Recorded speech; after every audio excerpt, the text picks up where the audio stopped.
আজকের ভিডিওতে আলোচনা করব মোহনবাগানের ফার্স্ট 11 কীরকম হতে পারে, ডুরান্ড কাপ কোথায় দেখাবে টিভিতে, এছাড়া আইএসএল নিয়ে বেশ কিছু আপডেট রয়েছে এবং মোহনবাগানের নতুন ফরেনার সম্পর্কে আরও দু একটা ছোট ছোট আপডেট উঠে এসছে। একদম প্রথমে চলে যাই, ডুরান্ড কাপ আপনারা কোথায় দেখতে পাবেন। সোনি 10-2 যে চ্যানেলটা আছে তাতেই ডুরান্ড কাপ দেখা যাবে বলে আপাতত খবর আছে। এবার অনেক সময় একটা রিজিওনাল ভাষায়ও টেলিকাস্ট হয়, অনেক সময় আর একটা চ্যানেলেও দেখায়, সেটা জানি না। তবে আপাতত সোনি 10-2-তে এবং সোনি 10-2 HD যে চ্যানেল দুটো আছে সেই দুটো চ্যানেলেই দেখানো হবে। এছাড়া সোনি লিভ অ্যাপে তো আপনারা দেখতেই পাবেন, যাদের সোনি লিভ আছে তারা দেখে নিতে পারবেন। নেক্সট হচ্ছে আইএসএল নিয়ে একটা বড় আপডেট রয়েছে। আইএসএল কিন্তু পিছিয়ে যেতে পারে এবং সেটা হতে পারে অক্টোবর মাসে। মার্কাস মার্গুলা বলছেন সেটা অক্টোবরের 10 তারিখ থেকে হওয়ার একটা সম্ভাবনা রয়েছে। তার কারণটা হচ্ছে সেপ্টেম্বর 21 থেকে অক্টোবরের 6 তারিখ পর্যন্ত একটা ফিফা উইন্ডো রয়েছে। তার ফলে যদি আইএসএল 4 তারিখ তো হবে না শোনা যাচ্ছিল, তারপর শুরু হবে, সেটা যদি ধরা হয় 10 তারিখ থেকেও শুরু হচ্ছে, তাহলে মাত্র দুটো ম্যাচ খেলার পর আবার সারা মাস বন্ধ থাকবে। তো সেই জন্যই মনে করা হচ্ছে যে অক্টোবর মাসে এই উইন্ডোটা 6 তারিখ শেষ হওয়ার পর 10 তারিখ থেকে হয়তো আইএসএল শুরু হতে পারে। এবার এআইএফএফ ডিসাইড করবে যে কি করবে, বা ক্লাব জোটরা ডিসাইড করবে যে কোনটা করলে সুবিধে হবে। নেক্সট আর একটা আপডেট রয়েছে, এটা ইম্পর্টেন্ট আপডেট বলেই শেয়ার করছি জামশেদপুর এফসিকে নিয়ে। জামশেদপুর এফসি এখনো পর্যন্ত কিন্তু পার্টিসিপেশন যে ফিটা জমা দেয়নি, তারা জানিয়েছে তারা পার্টিসিপেট করবে কি করবে না সেটা 31শে জুলাইয়ের মধ্যে জানাবে। এরকম দু একটা ক্লাব রয়েছে তারা কিন্তু এখনও পুরোপুরি পার্টিসিপেশন ফিটা তারা দেয়নি। সম্ভবত আমি যদি ভুল না হই ইন্টারকাশিও তার মধ্যে রয়েছে, যার ফলে যতক্ষণ না ফাইনাল হচ্ছে যে কটা টিম পার্টিসিপেট করছে কারা কারা করছে না, ততক্ষণ শিডিউলও ঠিক করা যাবে না। তো এটার জন্য ওয়েট করতে হবে যে দেখা যাক কটা টিম আলটিমেটলি পার্টিসিপেট করে, বা কোন কোন টিম আলটিমেটলি বলে যে খেলবে না, না সবাই পার্টিসিপেট করে। এর জন্য কিছুদিন আমাদের ওয়েট করতে হবে। এবার যদি চলে আসি মোহনবাগানের ফার্স্ট যে ডার্বি ম্যাচ আছে তাতে ফার্স্ট 11 কীরকম হতে পারে।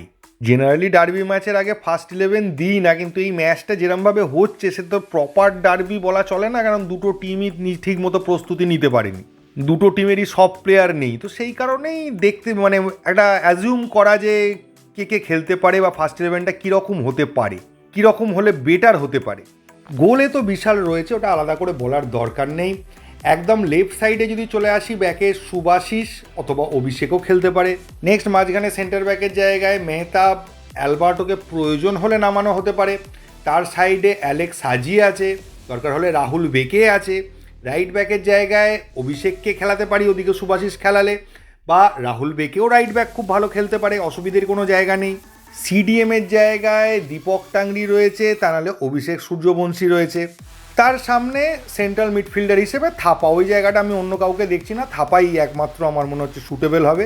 তার সামনে সাহাল খেলবে, প্রয়োজনে কিয়ানো সেখানে খেলতে পারে। দুটো সাইডে একদিকে ড্রাজিচ বা লিস্টন, আর একদিকে মনবীর বা কিয়ান, বা এটাও হতে পারে লিস্টন উল্টো দিক থেকে খেললো মনবীরের জায়গা থেকে, এদিক থেকে ড্রাজিচ খেললো।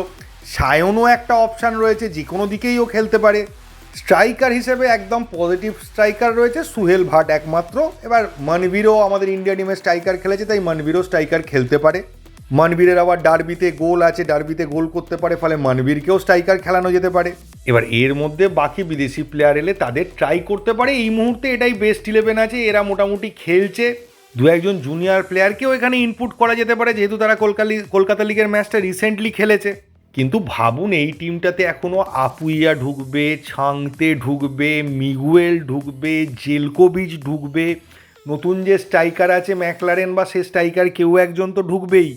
মোহনবাগানের প্র্যাকটিস ম্যাচেই তো আমার মনে হয় দুটো আইএসএলের টিম নিজেদের মধ্যে প্র্যাকটিস করতে পারবে সেই রকম প্লেয়ার নেওয়া হয়েছে। এখনও যা প্লেয়ার আছে এখনও কেউ ছেড়ে বেরোবে কিনা তো জানা যায়নি।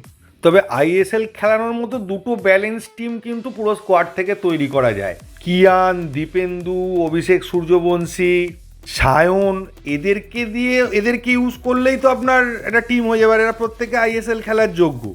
তবে যা টিম হয়েছে এইটুকু বলা যেতে পারে যে চোট, আঘাত, সাসপেনশন এইগুলোর জন্য টিম ভুগবে না। প্রায় প্রত্যেকটা পজিশনে একই রকম খেলতে পারে, দুজন বা কোথাও কোথাও তিনটে প্লেয়ারও আছে।